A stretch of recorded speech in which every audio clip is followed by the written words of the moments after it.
What's up, everybody on Facebook? We are joined by the one and only Nate Diaz. Nate, welcome to At the Buzzer. Thank you for having me. Nate, I need to start this off by making an admission and then making an apology. I admit that I picked in front of thousands of people on Facebook before that Conor McGregor is going to beat you in the second round. No. Don't leave. But I would like to apologize for that and admit to another admission that I don't know anything. I can tell by the predictions. It's all good.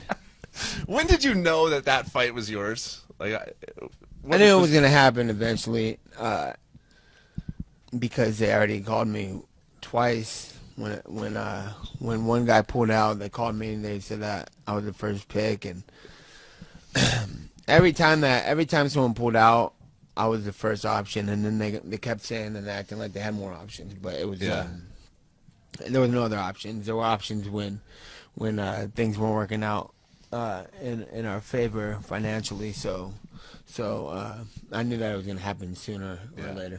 And all that trash talk leading up to it. Was there times where you were just sitting there like listening to Conor going off and you were laughing inside your head what he was saying? When he was talking to me? Yeah. No, I was never laughing. But, what was the inner dialogue like? I was listening. I was listening, and you know, it's like it was it seemed like a lot of scripted stuff was going on, and you know, maybe he was serious about what he was saying, but it sounded like some bullshit to me. Yeah, he was saying all that, and then they look over at you, and you had that look on your face of like, when I looked at you, I'm like, I would never want to mess with that man in my life. Like, you were just composed, you were ready to take him on in the octagon. Yeah, because in the end of the day, no matter what people say, it's like, no matter if he's winning the argument battles or losing argument battles or anybody with fighting anybody, like at the end of the day, we're still gonna get in there and fight. And I know what I train with and what I work with and what he's working with. And what about, take me like before the fight? You know there's millions of people watching. You're about to go out to the octagon. Like, what are the nerves like? What are you doing in the runway leading up to this fight? I'm just warming up, staying warm, and I'm ready for the build-up to just be done and ready to just fight. Yeah. You know, at that point, you know. Did you do anything weird? I'm just ready to have it all be done and just be started. So. Did you do anything weird like right before you were gonna go out? Like, did you go for a run in the hallway? Yeah, I was just spraying some warming up. Oh yeah, the security. Tell me about the security. Yeah. I was standing there and I'm getting ready to walk out to this fight and we're in this hallway and they're like counting down. They're like 3 minutes, you're walking out. Stay right here, and like they're like, don't move. And I'm sitting there like, fuck, let's walk out already. And they're like, don't move. And I was like, all right. And I'm trying to shuttle box and stay warm. And I'm like, can we go out there? And they're like, 2 minutes. Man, it just seems like it's taking forever. So I just turned around and like saw this hallway. I was like, I'm gonna do sprints up and down this hallway. But I knew they were gonna be upset because they're like, don't move. And I was like, all right, I'm gonna do a sprint here because I'm sick of standing around here. I'm cooling down. Yeah. So I look at my team. I look at the security guards, and all these people are just sitting there looking at me. And I looked at all of them, and I was like, "Fuck this! I ain't doing this shit." I took a sprint out the hallway. And they all looked at me like, "What the hell?" They're like, where's he going? And I turned around. They looked at him. I was like, "No, I ain't going nowhere." But I feel like that's what most people would be thinking in that situation. Yeah. It was kind of funny that they didn't like. Yeah.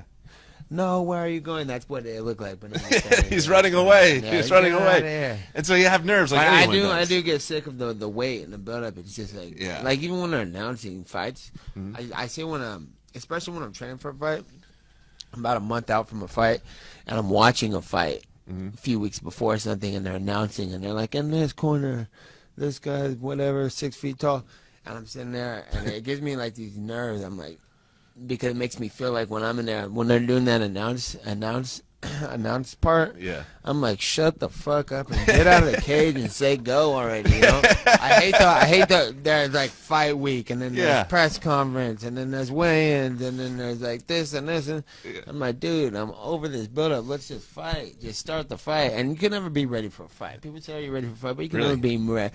You can never be ready. Like, you'll never be more ready. Like, people are like, you're ready. I'm like, No, but what? I'm ready for you to say go and stop all this bullshit. So, but you can never be all the way ready to fight anybody. Yeah. It's a ridiculous even question. So, but I am ready to stop hearing build up and people like. Yeah. Are you standing in the blue corner? You know, like, get the fuck out of the cage, Bruce. I like Bruce. Jumping in front of you and going Bruce, crazy. but I'm like, get the fuck out of here. Take the cameras and say go already. You know, that's the worst part. And then the weeks leading up to the fight, when I'm watching a fight and I hear that, it gives me like fucking adrenaline. I'm like, dude, turn this, just say go. Get the fuck. I'm always thinking for the guy in the cage. I'm like, get the fuck out of there and say go. Yeah. So now you're in the that's fight. a little insight for how it feels on the inside. You're in the fight with Conor, and I gotta ask you a really stupid question. What does it feel like to get punched so hard above your eye that it just splits open and you bleed all your blood out? See, I had just fought. Oh, thank you. And I work here. I had just fought, and when did I fight? Lord, when did I fight? December. I fought in December, and I had a cut right there already from the Michael Johnson fight. So it was pretty much like I got punched, and it just split right back open. And I'm like, I didn't even think nothing of it actually, but when I watched the fight, I'm like, fuck, that don't look good. So, but yeah, it was just a reopen cut, and I wasn't really thinking. Is it hard to fight when you have all this blood? Like, 'cause you just look like my eye got blurry. My eye got blurry for a minute. Yeah. It was I think in between rounds they wiped it with ice. Yeah. And then ice water and blood dripped into my eye. I'm like, fucking can't see shit right here. Is that scary to not be able to see shit when you're like in the middle of a fight with a guy who hates your guts? No, it's irritating though. It's irritating. Yeah. So. When in the fight did you know that you were going to win the fight? I knew eventually I was going to be warmed up and feel good, and my timing was going to come together, and it happened pretty quick. So you hit him pretty good, and all of a sudden, like that Conor glow just kind of went away. Yeah, and then everybody's complimenting my jiu-jitsu, and you're seeing all the jiu-jitsu guys jump on the internet, putting memes down. They're like, jiu-jitsu rules, but that was martial arts. You know, you can't, like a world champion jiu-jitsu guy couldn't do that to Conor McGregor. You know, you can't take him down and take his back and choke him in a fight, maybe in a grappling match. Yeah. But you got to hit somebody to do that. So, on the whole thing, the whole package, it was jiu-jitsu is definitely my base and where I come from. Everything's where I come from. Though I grew up doing karate, and I grew up pretending to be Van Damme, and I grew up boxing, getting into fights and stuff. So everything is the base, but martial arts is a package. You need to learn how to box, and it'll make the jiu-jitsu thing happen for you. You need to know jiu-jitsu, and it all comes together as one. So. I can feel you because I grew up playing soccer. It's pretty similar. Kick stuff. Yeah, kick the ball, get some orange slices at halftime. It's all the same thing, really. There you go. So I was hoping that you were going to start celebrating while you had the choke on him. How good does it feel to just feel that on your hand when you got someone in the choke? That was I knew that was happening before it happened, though. Yeah. You know, like it was a wrap earlier in the fight, and yeah, this felt good. Mainly for the week to be done. Who's calling you right now? Yo, I'll call you back. Hit you later. No, yeah, it felt good. It felt good to wrap up that week. You know, it was a week loaded with like I could do a fight camp because it's a whole 3 months. Till the fight, and then you got the studying to do. You got to watch the fights. You got to drill. You got to do all your stuff, and you got to think about how you're gonna win every way you can win, and you got to think more importantly about every way you can lose, and like play those out in your head and make sure that that's not gonna happen. But that shit was all bunched into a week, so it was a week filled with anxiety and a bunch of well, we loved it because you guys gave us a lot of great content. Those press conferences were amazing. Yeah, that was pretty organic. So, who do you want to fight next? A little Irish guy? I'll fight anybody. I might just want to get paid. So, I want the biggest payday, the biggest draw, the most demanded fight. That's what I You want. just got a big payday with Conor. What do you do? What have you bought? What's the best thing you've bought since this huge payday? Big bag of cookies. Big old bag. All right. I think your agent just got nervous.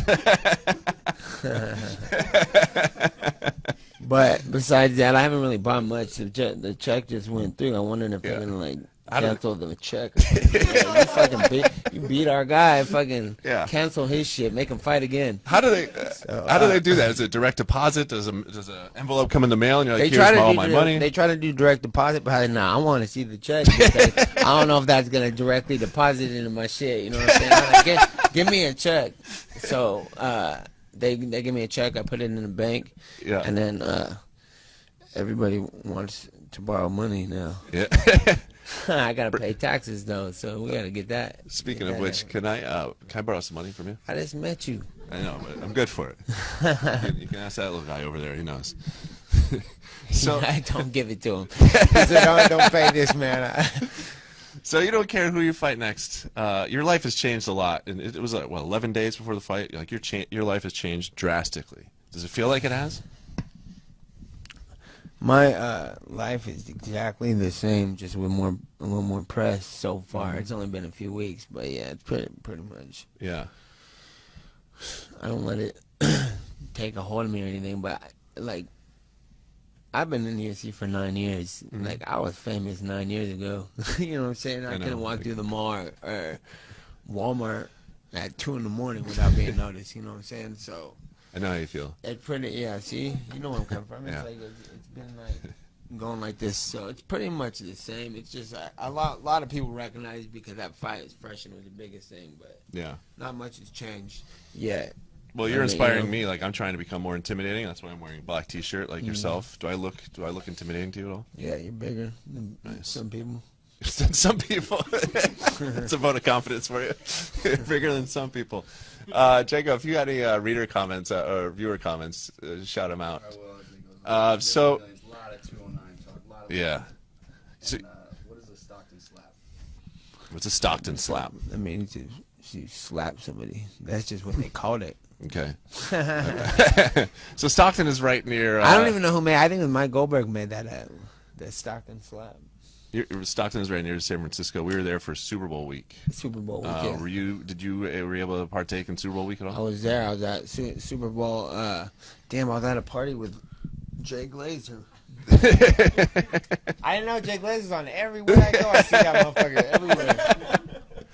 But yeah, I was there. He got invited to some Super Bowl party, and we went out. Yeah. Were you at that thing? No, I didn't A get the invite. bunch of football Jay. players. So it's pretty cool. Yeah. Who's the coolest guy you met when you're? Are you in awe of athletes? No. They're all cool, you know what I'm saying? But I don't really watch too much sports, really.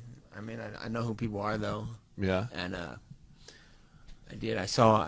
You know who I saw? I saw Michael Irvin there. Really? I saw Michael Irvin there. And I was like, that's Michael Irvin. Yeah. That's Michael Irvin. You know how I know Michael Irvin is? Because my dad was a Cowboy fan. Yeah. And he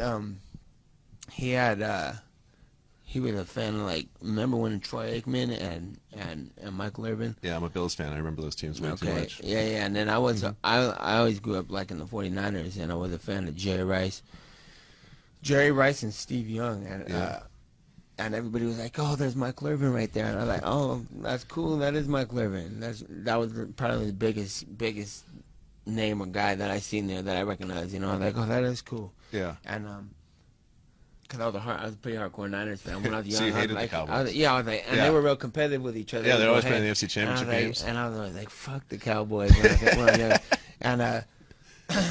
And so they're like, there goes Michael, hey, let's go get a picture with him. And I was just talking shit with my boy. I was like, nah, I'm cool. You guys go. And they're like, come on, it's Michael Irvin. I was like, man, maybe if it was Jerry Rice. Maybe if it was Jerry Rice. And they were like, oh, you're a hater. I was like, no, he's tired. I'm just gonna stay over here. And they're like, all right. But nobody even went up to him. He was over there. He was over there doing his thing. Nobody bugged him anyway. And I was like, if it was Jerry Rice, because Jerry Rice was my guy, right? Yeah. But then what happened was I was watching after I did my last fight the other day with Conor. I was on the Twitter and I seen the UFC reposted. Maybe it was fight week before the fight. reposted. Jerry Rice was like, he was like, let's go Notorious or something. I was like, what the fuck? How could you? I was just sat on the chair. I just had your back at the Super Bowl party. You know what I'm saying? And I was bent out of shape, man. I was like, what did I say? I was like, they asked for a picture with, but I wouldn't because I was a Jerry Rice fan, and they were like, you're a hater. I was like, fuck that. I'm loyal to my soil. I'm sticking with any of the Niners from San Francisco, so I had to stick with the team. And then when he went for the Irish guy, man, I was like, you motherfucker. I was hurt.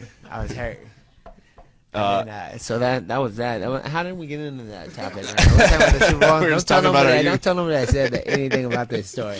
But that's what happened. That's a heartbreaking story. Yeah, I was like, childhood hero. And then I was like, I should have just went and took that picture with Michael Evans. Like it was gonna hurt Jerry Rice's feeling, huh? Like it was gonna hurt his feeling. He didn't know I was a fan of him. Jerry Rice. But I was like, this motherfucker. I think Jerry Rice is on Twitter and he's scrolling through and he goes, Nate Diaz is taking pictures with Michael Irvin? Yeah, I know. Oh, ruined Jerry Rice's night. Ruined his day.